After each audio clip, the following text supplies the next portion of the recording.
తిరుపతి జిల్లా సత్యవేడులో రాష్ట్ర IT electronics శాఖ మంత్రి నారా లోకేష్ జన్మదినాన్ని పురస్కరించుకొని గురువారం తెలుగుదేశం పార్టీ మండల అధ్యక్షుడు ప్రవీణ్ కుమార్ రెడ్డి ఆధ్వర్యంలో పలువురు నేతలు, పార్టీ శ్రేణులు లోకేష్ జన్మదిన సంబరాలను జరుపుకున్నారు. ఈ కార్యక్రమానికి ముఖ్య అతిథులుగా తెలుగుదేశం పార్టీ నియోజకవర్గ పరిశీలకులు చంద్రశేఖర్, సమన్వయకర్త డాక్టర్ శ్రీపతి బాబు తదితరులు హాజరయ్యారు. ఈ కార్యక్రమంలో టీడీపీ నాయకులు, కార్యకర్తలు పాల్గొన్నారు.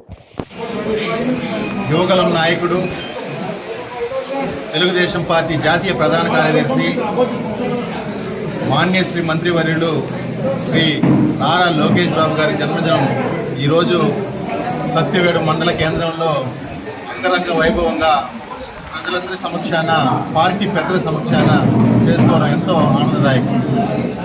లోకేష్ గారి జన్మదినం అంటే తెలుగుదేశం పార్టీ కార్యకర్తలకు కానీ, పేద ప్రజలకు కానీ ఒక పండగ లాంటిది. ఎందుకంటే ఈ రాష్ట్రాన్ని ఒక అరాచక పాలన నుంచి పారదోడలలో పాదయాత్ర చేసి తన వంతు భూమికి పోషించిన నారా లోకేష్ గారి బాధ్యత ఎంతైనా ఉంది. ఎందుకంటే ఆ రోజు అడుగడుగున అడ్డుకున్నారు లోకేష్ గారిని. పాదయాత్ర మొదలుపెట్టిన వారమో 2 వారాలు ఆపేస్తారు అనుకుంటే, కానీ ఎంత అవమానించినా, ఎన్ని ఇబ్బందులు పెట్టినా, కుర్చీని లాక్కున్నా, మైకును లాక్కున్నా, అకుంఠిత దీక్షతో ఆయన తన పాదయాత్రని 3000 కిలోమీటర్లు చేసి పేద ప్రజల యొక్క కష్టాలని, పార్టీ కార్యకర్తల కష్టాలను విని వాళ్ళకి నేనున్నాను భరోసానిస్తూ ఏదైతే రెడ్ బుక్ను అమలు చేస్తానని ఈరోజు కూడా ఆ మాట మీద ఉన్నారు. కావున ఈ రాష్ట్రం అభివృద్ధి పథం చెందాలంటే తెలుగుదేశం పార్టీ రావాలని ప్రజలు కూడా మనకు ఒక ఘనమైన విజయాన్ని సమకూర్చారు. వచ్చిన 8 నెలల లోపే మనం సీసీ రోడ్లు అయితేనేమి, మిగతా అభివృద్ధి కార్యక్రమాలు అయితేమి ప్రారంభించడం జరిగింది. ఈ అభివృద్ధి కార్యక్రమాల్ని ఇలాగే అమలు చేసుకుంటూ రాబోయే 5 ఏళ్లలో ఆంధ్రప్రదేశ్ని చాలా ముందుకు తీసుకున్న అకుంఠిత దీక్షతో చంద్రబాబు నాయుడు గారు అయితేనేమి, పవన్ కళ్యాణ్ అయితేనేమి, నారా లోకేష్ గారు అయితేమి ఆ విధంగా ముందడుగు వేస్తున్నారు. కాబట్టి తెలుగుదేశం పార్టీ అనేది ఒక కుటుంబం లాంటిది. ఈరోజు మా యువ నాయకులు జన్మదినం మా తెలుగుదేశం పార్టీ పండుగ లాంటిది. పెద్దలందరికీ నేను మరీ కృతజ్ఞతలు తెలియజేస్తున్నాను.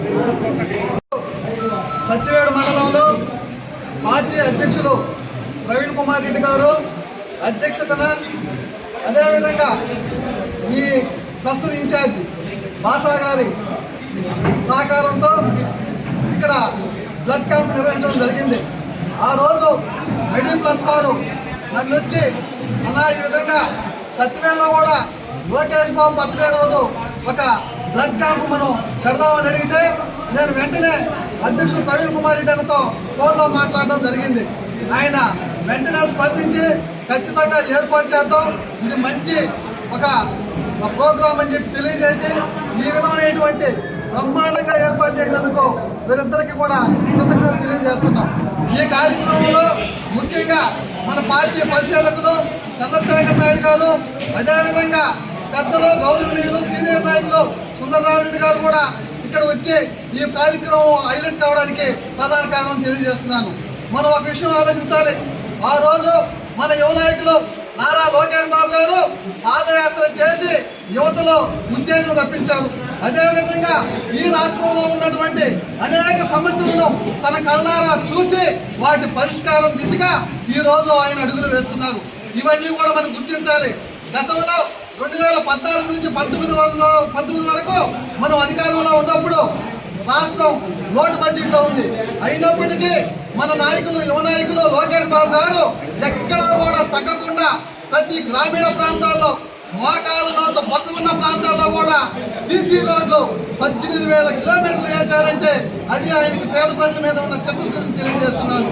ముఖ్యంగా ఈరోజు ఈ రాష్ట్రంలో మనం ఏ పల్లికి వెళ్ళినా, ఏ గ్రామానికి వెళ్ళినా, ఏ కాలనీకి వెళ్ళినా మనకు కనబడేది ఆ రోజు మన నాయకులు లోకేష్ బాబు గారు వేసిన లైట్లు, కింద రోడ్లు తప్ప గతంలో వైసీపీ వారు వేసినటువంటి ఏమీ కాదని తెలియజేస్తారు.